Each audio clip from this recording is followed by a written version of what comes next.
পুষ্পরথ থেকে এই মাটিতে নেমে বললে কেন? তার কারণ আমি বুঝতে পারছি না। তুমি আমাকে খুলে বলো, তুমি দেরি না করে আমার পুষ্পরথে সর হও। পিতা দেবতা, আপনি কি কিছু শুনতে পাইনি পিতা দেবতা? আমি সবই শুনেছি, আমি শুনতে পেরেছি। আর শুনলে কি হবে? অবকন্যা, তুমি হয়েছ আমার কন্যা, আমি হয়েছি তোমার পিতা। পিতা কন্যার মধ্যে তার দ্বিতীয় বর্গের কোনো কথা তুমি কর্ণপাত করো না। তুমি দেরি না করে তুমি আমার পুষ্পরথে সওয়ার হয়ে যাও।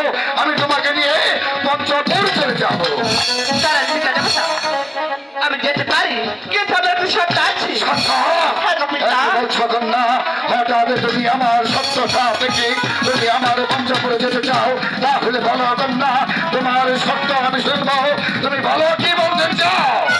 তার আগে এই ভরা পূর্ণিমার একটা বলতে হবে। আজকে তো আমি আপনার কাছে যা চাবো, আপনি আমাকে তাই দিবেন। একই বলছো কন্যা, হঠাৎ হঠাৎ করে তুমি আমাকে এই ধরা পূর্ণিমার মধ্যে তোমাকে আমার সমস্ত বলতে হবে।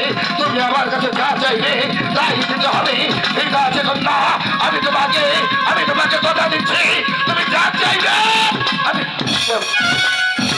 আচ্ছা পিতা দেবতা, আমি জানতে পেরেছি আপনার কাছে 10 টাকার ভার আছে। 100 টাকার ভার আজ থেকে আমার দিতে দিতে হবে। ঠিক না? একই বছর কন্যা, হঠাৎ করে তুমি অষ্টকোটি আগের দায়িত্ব বার গ্রহণ করতে চাও। না না কন্যা, সে কিছুতে সম্ভব নয়। তুমি অন্য কিছু চাও। না না পিতা দেবতা, আমি অন্য কিছু নেব না, শুধুমাত্র 100 টাকার ভারই নেব। অষ্টনাগের ভার তুমি নিতে চাও? অগকন্যা, তুমি অষ্টনাগের ভার দিয়ে কি করবে? ওগো পিতা দেবতা, আপনি তো হলো শিব ঠাকুর। আমি তো অনুজাত কর্তা আপনার কাছে বর থাকবি, আমার কাছে থাকবে না। এ তো হয় না পিতা। তাহলে তুমি কি হতে চাও? আমি দেবী হতে চাই। বলি দেবী, দেবী।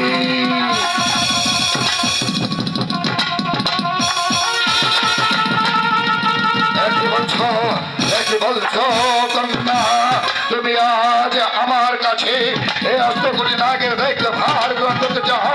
অষ্টকোটি নাগের ভার গ্রহণ করে তুমি ফণি মনসা হতে চাও, তুমি দেবী হতে চাও। অত কন্যা, সেই দায়িত্ব ভার তুমি সহ্য করতে পারবে না। ওগো পিতা দেবতা, আপনি আমার অনুজাত কর্তা, আমি কেন পারবো পিতা? তুমি পারবে অষ্টকোটি নাগের দায়িত্বভার সামলাতে। আমি তোমাকে কথা দিয়েছি, আমি দেবের দেবী মহাদেবের শিব ঠাকুর। আমি কথা লঙ্ঘন করতে পারি না। আমি তোমাকে যাব, কিন্তু এখনো বলছি তুমি অন্য কিছু চাও। না না পিতা দেবতা, আমি অন্য কিছু দেব না পিতা। নেবে না? না গো পিতা, নেবে না? না। না, তোমাকে অষ্টকোটি নাগের দায়িত্ব বার গ্রহণ করতে হবে। তোমাকে আমার কঠিন 3টি শর্ত পালন করতে হবে। কেন? আমি যার কাছে শর্ত মাথা পেতে দেব, বলুন আপনার শর্ত। তবে শোনো কন্যা, আমার প্রথম শর্ত হলো তুমি অষ্টকোটি নাগের দায়িত্ব বার গ্রহণ করে তুমি তোমার ছিদের বশবর্তী হয়ে তোমার আক্রোশ মেটাতে তুমি কোনোদিন একে মায়ের একে সন্তানকে দর্শন করতে পারবে না। পিতা দেবতা, এই তো মাটিকে দিন থেকে বলছি, যার একবার এক সন্তান আছে তাকে কখনো আমার কালো লাগছে ধ্বংস করবো না। তারপরে তুমি অষ্টকোটি নাগের দায়িত্ব ভার গ্রহণ করতে চাও, তবে শোনো কন্যা, তোমাকে অষ্টকোটি নাগের দায়িত্ব ভার গ্রহণ করতে হলে তোমাকে দ্বিতীয় শর্ত পালন করতে হবে। যার মন খাবে তার কোন যাবে। পিতা দেবতা, এই তো আপনাকে পরিষ্কার বলছি, যার নুন খাবো তার সারা যেমন গুণ গিয়ে যাবো, তার সাথে কোনোদিন জীবন খারাপ করবো না। তাহলে আরেকটি কথা শোনো, আমার তৃতীয় শর্ত হলো যে নাকি মানুষ অন্যায় ভাবে কোনোদিন কাউকে তুমি ধ্বংস করতে পারবে না। ঠিক আছে পিতা দেবতা, এই শর্ত আমি মাথা পেতে নিলাম।